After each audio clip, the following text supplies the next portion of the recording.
ጤና ይስጥልኝ የተወደዳችሁና የተከበራችሁ የኢትዮኒውስ ቤተሰቦች እንደምናላችሁ ሰላምታችን በያላችሁበት ይድረስ። እነሆ አዳዲስና ወቅታዊ መረጃዎችን አዘጋጅተን ወደ እናንተ ማድረስ ጀምረናል። ከኢትዮኒውስ መረጃዎች ጋር አብራችሁ እንድትቆዩ ግብዣችን ነው። በቅድሚያም አርዕስተ ዜናዎችን አስቀድማለሁ።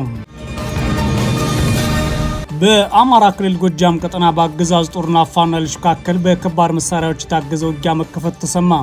የብልጽግና አገዛዝ ወደ ደጋዳሞትና ጮቄ ከፍተኛ ጦር ማስጠጋቱን ተከትሎ ቀጠናው ለተከታታይ ቀናት ውጥረት የሰፈነበት ሲሆን በሌላ በኩል በአካባቢው ተማሪዎች ላይ የተፈጸመው ጥቃት ደግሞ አነጋጋሪ ሆኗል። ዝርዝሩን ትሰሙታላችሁ።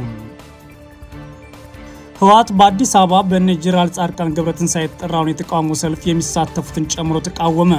ህወሓት የሰልፍ አዘጋጆች በዘር አጥፋው አብይ አህመድ አገዛዝ የሚደገፉ አካላት ናቸው ያለ ሲሆን ከውርደትና ከኖረኝነት እንዲሁም ከሞራል ከታሪክና ከህግ ተጠያቂነት ፈጽሞ ማምለጥ አይችሉም ሲሉ አስጠንቅቋል። በዝርዝር እናየዋለን። የቀድሞው የቲዲኤፍ ዋና አዛዥና የትግራይ ክልል ፕሬዝዳንት የነበሩት ጄኔራል ታደሰ ወረደ ያሉበት ሁኔታ የቁም እስር ነው ሲሉ ቤተሰቦቻቸው ተናግረዋል። ጄኔራሉ ከአሜሪካ አምባሳደር ጋር አለመገናኘታቸውንም ከዚሁ የቁም እስር የመነጨ ነው ሲሉ ለሚዲያ መናገራቸው ተዘግቧል። በዝርዝር እናየዋለን። ሳውዲ አረቢያ በሶማሊያ ግልጽ ወታደራዊ ድጋፍ እያደረገች መሆኑ ታወቀ። ሳውዲ ለሶማሊያ 5000 ወታደሮች እያሰለጠነች ሲሆን ይህ ወታደራዊ ድጋፍ ሁለቱ ሀገራት በፈጸሙት ስምምነት መሰረት እየተደረገ ያለ ነው ተብሏል። ዝርዝሩን ትሰሙታላችሁ። አሜሪካ ለስድስተኛ ተከታታይ ምሽት በከፈተችው ጥቃት የኢራን የሲቪል መሰረተ ልማቶች ተደብድበዋል። ኢራን ደግሞ በኦማን፣ ኩዌት፣ ባህሬንና ሱሪያ ውስጥ የሚገኙ የአሜሪካ ጦር ሰፈሮች መምታቷን አስታውቃለች። የተወደዳችሁና የተከበራችሁ የኢትዮኒውስ ቤተሰቦች አብራችሁን ቆዩ። ወደ ዝርዝሩ አልፋለሁ። በአማራ ክልል ጎጃም ቀጠና በአገዛዙ ጦርና ፋኖ ኃይሎች መካከል በከባድ መሳሪያ የታገዘ ውጊያ የተቀሰቀሰ ሲሆን የብልጽግና አገዛዝ ወደ ደጋዳሞትና ጮቄ ከፍተኛ ጦር ማስጠጋቱ ተከትሎ ቀጠናው ለተከታታይ ቀናት ውጥረት የሰፈነበት ሆኗል። በዚህም የተነሳ በአካባቢው ተማሪዎች ላይ የተፈጸመው ጥቃት አነጋጋሪ ሆኗል። በክልሉ ጎጃም ቀጠና ተራራማ አካባቢዎች በአገዛዙ ጦርና ፋኖ ኃይሎች መካከል በከባድ መሳሪያዎች የታገዘ ውጊያ መከፈቱን የኢትዮኒውስ የመረጃ ምንጮች ተናግረዋል። የብልጽግና አገዛዝ በፋኖ ኃይሎች ቁጥጥር ስር ወደሚገኙት የደጋዳሞትና የጮቄ አካባቢዎች ከፍተኛ ጦር ማንቀሳቀሱ ተከትሎ የደፈጣ ፊት ለፊት ውጊያዎች ለተከታታይ ቀናት ቀጥሏል ተብሏል። በዛሬው ዕለት ሐምሌ 10 2018 ዓ.ም የአገዛዝ ጦር ከተለያዩ አቅጣጫዎች ወደ ደጋዳሞት ወረዳ የተለያዩ አካባቢዎች የከባድ መሳሪያ ድብደባ እየፈጸመ ይገኛል ያሉት የኢትዮኒውስ የመረጃ ምንጮች በተለይም ከደንበጫ በአንጀን የመድኃኔዓለም ወደ ደጋዳሞት፣ ከቋሪት ገነት አቦ ወደ ደጋዳሞት እንዲሁም ከሞጣ ባስተርዮና ከቢቡኝ በወይን ውሃ በኩል ከፍተኛ የሰራዊት እንቅስቃሴ መኖሩን ተናግሯል። በዚህም በቀጠናው ቋሪት ወረዳ ወይበኝና ጠጠር ማርያም አካባቢ በቀጠለው ውጊያ በርካታ የአገዛዙ ወታደሮች መገደላቸውን ነው የፋኖ የመረጃ ምንጮች ለሚዲያቸው የተናገሩት። በተጨማሪም ቢቡኝና ማቻከል ወረዳዎች እንዲሁም ጎዛመን የቦቅላ ቀጠና ወደ ጮቄ አቅጣጫ ከፍተኛ ወታደራዊ ውጥረት ሰፍኗል ያሉት የመረጃ ምንጮች በዛሬው ዕለት አገዛዙ በመሬት ጦር ባንቀሳቀሳቸው የመሃል ጎጃም አካባቢዎች ተከታታይ የድሮን ቅኝት እያደረገ ይገኛል ብለዋል። ይህ አገዛዝ ጦር እንቅስቃሴ የደጋዳሞት ወረዳ ዋና ከተማ ፈረስ ቤትና ጮቄ ቀጠናን ማዕከል ያደረገ እንደሆነ ነው የፋኖ የመረጃ ምንጮች የተናገሩት። የብልጽግና አገዛዝ የፋኖ ኃይሎችን የማዘዣ ማዕከላት እቆጣጠራለሁ በሚል የከፈተው የአንድ ወር ዘመቻ ዛሬ የመጨረሻ ቀኑ ቢሆንም እስካሁን አንድም የፋኖ ወሳኝ ቦታዎች መቆጣጠር አልቻለም ሲሉ የፋኖ የመረጃ ምንጮች ይናገራሉ። በሌላ በኩል በትላንትናው ዕለት ሐምሌ 9 2018 ዓ.ም በጎጃም ቢቡኝ ወረዳ በ12ኛ ክፍል ተማሪዎች ላይ የተከፈተው ጥቃት አነጋጋሪ ሆኗል። በምስራቅ ጎጃም ዞን ቢቡኝ ወረዳ ገና መምቻ ቀበሌ አተከር በተባለ ስፍራ በጉዞ ላይ በነበሩ የ12ኛ ክፍል ተማሪዎች ላይ በተከፈተ ተኩስ 5 ተማሪዎች ቆስለው ሆስፒታል መግባታቸውን የመረጃ ምንጮች ተናግሯል። ጥቃቱም እንደፈጸመ አላረጋገጥንም ያሉት የኢትዮኒውስ የመረጃ ምንጮች በአካባቢው አገዛዙ ጦርም ሆነ የፋኖ ኃይሎች በቅርብ ነበሩ ብለዋል። በአካባቢው የሚገኙ የፋኖ ኃይሎች ጥቃቱ የተፈጸመው በአገዛዙ ጦር መሆኑን በመጥቀስ ድርጊቱን ያወገዙ ሲሆን በአገዛዙ ጦር በኩል ግን ይህ ዘገባ እስከተጠናከረበት ጊዜ ድረስ በይፋ የተባለ ነገር የለም። ጥቃቱ የደረሰባቸው ተማሪዎች አሁን ላይ ሕክምና እየተደረገላቸው ይገኛሉ ሲሉ የመረጃ ምንጮቻችን ተናግሯል። በተመሳሳይ በትላንትናው ዕለት ሐምሌ 9 2018 ዓ.ም በክልሉ ምዕራብ ወሎ ቀጠና የአገዛዙ ጦር በሰላማዊ ሰዎች ላይ ጉዳት አርሷል ተብሏል። በምዕራብ ወሎ ቀጠና መካነ ሰላም ከተማ ዙሪያ መቅደላ ቀበሌ የአገዛዙ ጦር አባላት ባረሱት ጥቃት 2 ሰዎች ተገድለዋል ሲሉ የመረጃ ምንጮቻችን ተናግረዋል። በሰላማዊ ሰዎች ላይ የደረሰው ጉዳት ተከትሎ የአካባቢው ሽማግሌዎች ወደ አገዛዙ ጦር ኃላፊዎች ቅሬታ ለማቅረብ ቢሞክሩም ወከባ ደርሶባቸው ተመልሰዋል ሲሉ የመረጃ ምንጮቹ ጨምረው ተናግረዋል። በአገዛዙ ጦርና ፋኖ ኃይሎች መካከል የሚደረገው ውጊያ በክልሉ ሸዋ ቀጠና መቀጠሉን የተሰማው በሸዋ ይፋት ቀጠና ኤፍራታና ግድም ወረዳ አርሶ አምባና ዘንቦ አካባቢ በተደረገ ውጊያ በርካቶች ሲገደሉ የአገዛዙ ጦር ውጊያውን ተከትለው ወደ ሰንበቴና በጤ ከተሞች ሸሽተዋል ሲሉ የፋኖ የመረጃ ምንጮች ለሚዲያችን ተናግረዋል። የአገዛዙ ጦር በከፈተው በዚህ ውጊያ በንብረት ላይ ውድመት መድረሱም ነው የተሰማው። ህወሓት በአዲስ አበባ በጀነራል ጻድቃን ገብረትንሳኤ የጠራውን ሰልፍ ተቃወመ። ህወሓት የሰልፉን አዘጋጆች በዘር አጥፊው አብይ አህመድ አገዛዝ የሚደግፉ አካላት ያላቸው ሲሆን ከውርደት ከነውረኝነት እንዲሁም ከሞራል ከታሪክና ከህግ ተጠያቂነት ፈጽሞ ማምለጥ አይችሉም ብሏል። ህወሓት ግልጽ መልእክት በትግራይ ህዝብ ህልውና ትግል ላይ ለተደቀነው አደጋ ለመደገፍ በአዲስ አበባ ለተጠራው ሰልፍ አዘጋጆችና ተሳታፊዎች በሚል ባወጣው ትላንት ምሽት መግለጫው የሰልፉ ተሳታፊዎች ይሆናሉ ያላቸውን ዜጎች ተቃውሟል።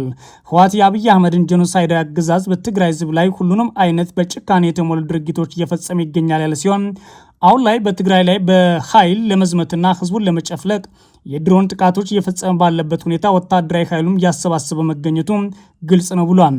ከዚህ በተጨማሪም የአገዛዙ ፖለቲከኞች፣ ወታደራዊ መሪዎችና የሚዲያ መዋቅሩ በትግራይ ህዝብ ላይ ከፍተኛ የሆነ የስም ማጥፋት ዘመቻ እያካሄዱ ይገኛሉ ያለው ህወሓት በአገዛዙ እየተሰራጨ የሚገኙ ዘርን የማጥፋት ዘመቻዎች ሳይበቃ ቅዳሜ ሐምሌ 11 2018 ዓ.ም በትግራይ ህዝብ ብሔራዊ ጥቅምና ፍትሐዊ ትግል ላይ ያነጣጠረ ሰልፍ ለማድረግ መታቀሩን ተቃውሞ አለኝ ሲል መግለጫው ይጠቅሳል። ጨምሮም ይህ ሰልፍ በትግራይ ህዝብ ብሔራዊ ጥቅምና ፍትሐዊ ትግል ላይ ያነጣጠረ ነው ሲል ወንጅሎታል። ሰልፉ በጀት፣ መድኃኒትና ነዳጅ ወደ ትግራይ እንዳይላክ የሚጠይቅ ነው። ይህ የአብይ አህመድ የዘር ማጥፋት አገዛዝ በእኛ ላይ ላደረሰውና ወደፊት ሊያርስብን ላቀደው ጥፋት ድጋፍ የሚሰጥ ሰልፍ በመሆኑን ወዳጅም ሆነ ጠላት ሊያውቀው ይገባል ሲል አስጠንቅቋል። ከዚህ በላይ ይህ ሰልፍ በአዲስ አበባና በሌሎች አካባቢዎች የሚገኝ ህዝባችንና ወጣቶችን የሚያቃጥል እንዲሁም ለከፍ አደጋ የሚዳርግ የዘር ማጥፋት አገዛዝን ለመደገፍ የሚደረግ መሆኑን ልታውቁት ይገባል ሲል ህወሓት መግለጫው ጠቅሷል። የትግራይ ህዝብና መንግስት ከብሔራዊ ጥቅማችንና ከፍትሐዊ ትግላችን ጋር በሚቃረን መልኩ በሚደረገው በዚህ ሰልፍ ላይ እጃቸው ያለበትና የሚሳተፉ አካላትን ድርጊታቸውን እንደገና እንዲያስቡበትና ከዚህ አሳፋሪ ተግባር እንዲቆጠቡ ጥሪ ያቀርባል ብሏል። የዘር አጥፊው የአብይ አህመድ አገዛዝ የሚደግፉ አካላት ከውርደት ከነውረኝነት እንዲሁም ከሞራልና ከታሪክ እንዲሁም ከህግ ተጠያቂነት ፈጽሞ ማምለጥ አይችሉም ሲልም በመግለጫው ጠቅሷል። ስለሆነም በዚህ ተግባር ላይ የሚሳተፍ ማንኛውም አካል ድርጊቱ እንዲቆጠብ በማለት ህወሓት ያስጠነቅቃል። ጨምሮ መላው የትግራይ ህዝብና የትግራይ ህዝብ ወዳጆች ይህንን ሰልፍ እንዲያወግዙ እንዲሁም የትግራይ ህዝብ ፍትሐዊ ትግል በመቀላቀል የዘር ማጥፋት ወንጀል በሚፈጽሙ አገዛዝ ላይ የሚያደርጉትን ትግል አጠናክረው እንዲቀጥሉ ሲል ጥሪ አቅርቧል። በአዲስ አበባ ጀነራል ጻድቃን ገብረትንሳኤና የቀድሞ የትግራይ ክልል ፕሬዚዳንት እንዲሁም የአሁኑ የጠቅላይ ሚኒስትሩ አማካሪ ሚኒስትር ጌታቸው ረዳ በመሰረቱት ምክር ቤት በኩል የተዘጋጀው ሰልፍ ነገ የሚደረግ መሆኑ የታወቀ ሲሆን ይህ ሰልፍ የፌዴራሉ አገዛዝ በህወሓት ላይ እርምጃ እንዲወስድ የሚጠይቅ መሆኑን የሰልፍ አዘጋጆች መግለጻቸው ይታወቃል። የቀድሞ የቲዲኤፍ ዋና አዛዥና የትግራይ ክልል ፕሬዚዳንት የነበሩት ጀነራል ታደሰ ወረደ ያሉበት ሁኔታ የቁም ስር ነው ሲሉ ቤተሰቦቻቸው ተናግረዋል። ጀነራሉ ከአሜሪካ አምባሳደር ጋር አለመገናኘታቸውም ከዚሁ የመነጨ ነው ብለዋል። በፕሪቶሪያ ሰላም ስምምነት መሰረት የተቋቋመው የትግራይ ክልል ጊዜያዊ አስተዳደር በፕሬዚዳንትነት የመሩት ሌተናል ጀነራል ታደሰ ወረደ እንዲሁም በጦርነቱ ጊዜና ከጦርነቱ በኋላም የቲዲኤፍ አዛዥ የነበሩትን ጀነራል ከስልጣን ከተነሱ በኋላ ያሉበት ሁኔታ አሳሳቢ መሆኑን የቅርብ ሰዎቻቸው ለሚዲያ ተናግረዋል። ለመጀመሪያ ጊዜ ለኢቢሲ ትግርኛ መረጃ የሰጡ የቅርብ ሰዎቻቸው እንደሚሉት ጀነራሉ በተግባር በቁም ስር ላይ ይገኛሉ ብለዋል። በኢትዮጵያ የአሜሪካ አምባሳደር ኤርቪን ማሲንጋ ከትላንት በስቲያ ወደ መቀለ ባቀኑበት ወቅት ከሌተናል ጀነራል ታደሰ ወረደ ጋር ለመገናኘት ቀጠሮ ይዘው ሳይሳካላቸው ቀርቷል። ይህ ቀጠሮ ከዚህ ቀደም ተሰርዞ የነበር የተባለ ሲሆን በዚህ ሳምንት ረቡዕ ዕለት ሁለተኛ ሙከራም ተደርጎ እንደነበረ የተሰማው የትላንት በስቲያው ቀጠሮ ከሰረዘ በኋላ ይገኛሉ የሚል ተስፋ ነበረ።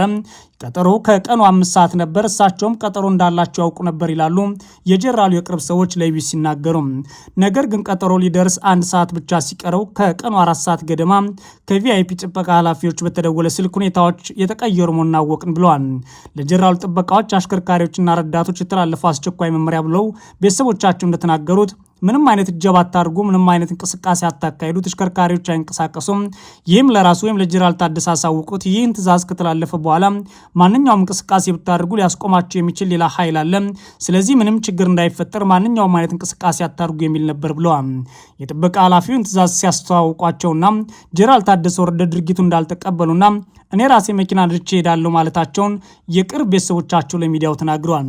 ይህ አቋማቸው ቤተሰቦቻቸውና ጥበቃዎቻቸው ላይ ትልቅ ስጋት መፍጠሩም የቅርብ ሰዎቻቸው ባከውት ተውት ባለው ሁኔታ ምን ሊፈጠር እንደሚችል አይታወቅም በማለት እንደለመኗቸውና ከቤት እንዳይወጡ እንዳደርጓቸውም ተናግረዋል። በኋላም ጀነራሉ በስልክ ከአሜሪካው አምባሳደር ጋር እንደተነጋገሩና የስጋት ሁኔታውን እንዳስረዱ ለ20 ደቂቃ ያህል ውይይት እንዳደረጉም አመላክተዋል። የስልክ ውይይቱ ዝርዝር ግን አልታወቀም ብለዋል። አምባሳደር ማሲንጋ ከሌሎች የክልሉ ባለስልጣናት ጋር ተወያይተው የሚመለሱም የጀነራሉ ሁኔታ ግን በከፍተኛ ሁኔታ እንደሚያሳስባቸው አንድ ለጉዳዩ ቅርብ የሆኑ ምንጭ ለቢቢሲ ነግረዋል።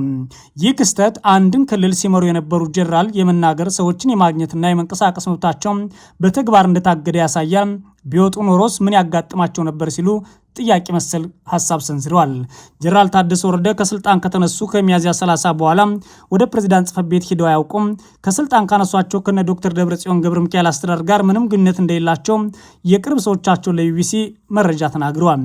አብዛኛው ጊዜያቸውን ቤት ውስጥ መጽሐፍት በማንበብ ያሳልፋሉ የተባሉት የቀድሞ የቲዲኤፍ አዛዥና ጀነራል ታደሰ ወረደ አልፎ አልፎ ቤታቸው አጠገብ ወዳለ ቢሮቸው ይሄዳሉ እንጂ ሌላ ግንኙነት የላቸውም በማለት ተናግረዋል። ቢሮቸው አንዳንድ ጊዜም ፕላኔት ሆቴል ሰዎችን ያገኙ የነበረ ሲሆን ይህ የሆነው ግን በባለስልጣናት ፍቃድና በደህንነት ቁጥጥር ስር ሆኖ ነው ተብሏል። አሁን ላይ ጥበቃቸው እየተቀነሰና የመንቀሳቀስ ነጻነታቸው ሙሉ በሙሉ እየተገደበ ነው የሚሉት ቤተሰቦቻቸው ከረቡዕ በኋላ በቁም ስር ላይ እንዳሉ ነው የምናውቀው ሲሉ ደምድመዋል። ሳውዲ አረቢያ በሶማሊያ ግልጽ ወታደራዊ ድጋፍ እያደረገች መሆኑ ታወቀ። ሳውዲ አረቢያ ባለፈው የካቲት ወር ከሶማሊያ ጋር የተፈራረመችውን የመከላከያና ወታደራዊ ትብብር ስምምነት ተግባራዊ ማድረግ መጀመሪያ የተነገረ ሲሆን በዚህም በአገሪቱ ማዕከላዊ ክፍል በሚገኘው ጋልሙዱግ ግዛት ውስጥ ለሚገኙ ወደ 5000 የሚጠጉ የሶማሊያ ወታደሮች የሚሰጠውን ስልጠና በገንዘብ እየደገፈች መሆኑን ሂራን ኦንላይን የዘገበው። እንደ ዘገባው ከሆነ ወታደሮቹ በሳውዲ በሚደገፈው መርሃ ግብር ስር በሰሜናዊ ጋልሙዱግ በሚገኙ 2 ወታደራዊ ካምፖች ውስጥ ስልጠና እየወሰዱ ይገኛሉ።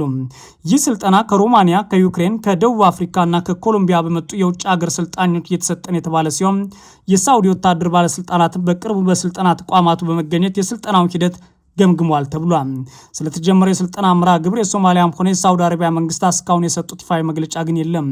ይህ የተጀመረው ጥምረት ሞቃዲሾና ሪያድ በወታደራዊ መስክ ያላቸውን ግንኙነት ለማጠናከር በዚህ ዓመት ከተፈራረሙት የመከላከያ ትብብር ስምምነት በኋላ የመጣ ቢሆንም ስለ ስምምነቱ ተግባራዊነት የሚገልጹ ዝርዝር ጉዳዮች ግን በይፋ አልተገለጹም ነበር። ድርጊቱ እውነት መሆኑን ከተረጋገጠ የባህረ ሰላጤው ሀገራት ተጽዕኖ ለመፍጠር በሚፎካከሩበት ሶማሊያ ውስጥ የሳውዲ አረቢያን የጸጥታ ተሳትፎ በከፍተኛ ሁኔታ ያሰፋዋል።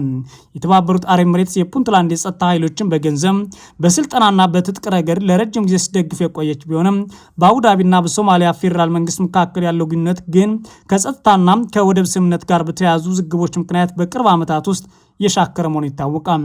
ሂራን ኦንላይን እንደዘገበው ከሆነ የሳውዲ አረቢያ ተሳትፎ የተሰማው ሶማሊያ ብሔራዊ መከላከያ ሰራዊቷን መልሳ ለመገንባትና የውስጥ የጸጥታ አቅሟን ለማጠናከር ጥረት እያደረገች በቀጠለችበት ያለፉት 17 ዓመታት ውስጥ ቀዳሚ ሆኗል። አሜሪካ ለስድስተኛ ተከታታይ ምሽት በከፈተችው ጥቃት የኢራን የሲቪል መሰረተ ልማቶች ሲደበደቡ ኢራን በበኩሏ በኦማን፣ ኩዌትና ባህሬን እንዲሁም ሶሪያ ውስጥ የሚገኙ የአሜሪካ ጦር ሰፈሮችን መታለች። አሜሪካና ኢራን ሆርሙዝን ወሽመጥን ለመቆጣጠር የሚያደርጉት ውጊያ ቀጥሎ የዋሽንግተን ጦር ለስድስተኛ ተከታታይ ምሽት በኢራን አዲስ ዙር ጥቃት ፈጽሟል። ሐሙስ ሌሊት የደረሱ ጥቃቶች በድጋሚ ያገረሸውን የሁለቱ ሀገራት ግጭት እየተባባሰ መሆኑን የሚያሳይ ሆኗል። አሜሪካ የኢራን ድልድዮች፣ ባቡር ጣቢያዎች፣ የአየር ማረፊያዎች ጨምሮ በተለያዩ የሲቪል መሰረተ ልማቶች ላይ ጥቃትን ፈጽሟል። የቴህራን መንግስት መገናኛ ብዙሃን ናቸው የዘገቡት። በሆርሙዝ ግዛት ከባደር አባስ በምዕራብ አቅጣጫ የሚገኝ አንድ ድልድይ መመታቱን ቢቢሲ አረጋግጫለሁ ብሏል። ታዲያ ስለ ጥቃቱ ለዋይት ሀውስና ለአሜሪካ ማዕከላዊ ዕዝ ጥያቄ አቅርቧል። በተጨማሪም የአሜሪካ ሚሳኤል በሆርሙዝ አቅራቢያ የሚገኘው ቃሽም ደሴት እንዲሁም የኒውክሌር ኃይል ማመንጫ ጣቢያ መገኛ የሆነው ቡሹሄር መጥተዋል። የወደብ ከተማው ባዳር አባስም የሚሳኤል ኢላማ ሆኗል ይላል። የአሜሪካ ማዕከላዊ ዕዝ የተፈጸሙ ጥቃቶች የኢራን ወታደራዊ አቅም ይበልጥ ለማዳከም ያለሙ ናቸው ብሏል። በተጨማሪም አሜሪካ በሆርሙዝ ወሽመጥ ላይ የጣለችውን እገዳ ሊጥስ የነበረ አንድ መርከብ መቆጣጠሩን አስታውቋል። ሴንቲኮም በዚህ ዙር ጥቃት የተደበደቡ በሚል በዘረዝራቸው በርካታ የኢራን ጦር ኢላማዎች ውስጥ ድልድዮችን ግን አልጠቀሰም። በዚህ ጥቃት የተሳተፉ የአሜሪካ የጦር አውሮፕላኖች፣ ድሮኖችና የጦር መርከቦች የኢራን የባህር ዳርቻ መከታተያና የአየር መከላከያ ጣቢያዎች፣ ወታደራዊ ሎጂስቲክስ መሰረተ ልማትና የባህር አቅሞችን መምታታቸውን ግን ገልጿል። ፕሬዚዳንት ዶናልድ ትራምፕ ቴህራን ወደ ድርድር የማትመለስ ከሆነ በሀገሪቱ ውስጥ የሚገኙ ድልድዮችና የኃይል ማመንጫዎች እንደሚመቱ ተናግረው ነበር። ታዲያ በሰዓቱ የተባበሩት መንግስታት ሰብአዊ መብቶች ከፍተኛ ኮሚሽነር ቮልከር ቱርክ ሆን ብሎ ሲቪሎችና የሲቪል መሰረተ ልማቶችን ማጥቃት የጦር ወንጀል እንደሆነ ይታወቃል ሲሉ ትራምፕ ተቃውሟቸው ነበር። በሌላ በኩል የኢራን እስላማዊ አብዮታዊ ዘብ ኦማን ውስጥ በሚገኝ የአሜሪካ የባህር ኃይል መከታተያ ራዳር ስፍራዎች እንዲሁም ኩዌትና ባህሬን ውስጥ የሚገኙ ኢላማዎችን መምታቱን አስታውቋል። ሶሪያ ውስጥ የሚገኝ የአሜሪካ ልዩ ዘመቻ እዝ ማዕከል ላይም ጥቃት ፈጽሜያለሁ ብሏል። ኦማን ውስጥ በተፈጸመው ጥቃት የባህር ኃይል የቁጥጥር ራዳርና የአሜሪካ አየር መቆጣጠሪያ ራዳር መመታታቸውን ዘቡ ባወጣው መግለጫ ጠቅሷል። በኃይል የሚፈጸሙ ያጸፋ ዘመቻዎች ይቀጥላሉ። የሆርሙዝ ወሽመጥም በአብዮታዊ ዘቡ ባህር ኃይል ቁጥጥር ስር እንደሆነ ይቀጥላል ብሏል። የአሜሪካ ልዩ ዘመቻ ማዕከል ላይ ተፈጽሟል በተባለው የሶሪያ ጥቃት የራዳር ስርዓት በርካታ የልዩ ሄሊኮፕተሮችና በርከት ያሉ አሜሪካን ኃይሎች ኢላማ ተደርገዋል ሲልም ጠቅሷል። እንደ አብዮታዊ ዘቡ ገለጻ በዮርዳኖስ ድንበር አቅራቢያ በሚገኘው አልታፍን የተፈጸመውን ድንገተኛ ጥቃት ከሁለት ቀናት በፊት በኢራናውያን ወታደሮች ላይ ለተፈጸመው ግድያ የአጸፋ እርምጃ ብሎታል። ሶሪያም ሆኖ አሜሪካ እስካሁን ተፈጸመ ስለተባለው ጥቃት አስተያየት አልሰጡም።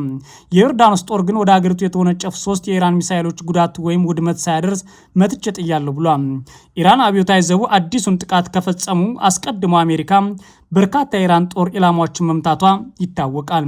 የተወደዳችሁና የተከበራችሁ የኢትዮ ኒውስ ቤተሰቦች መረጃዎቻችን እነዚህ ነበሩ። መልካም ጊዜ እመኛለሁ።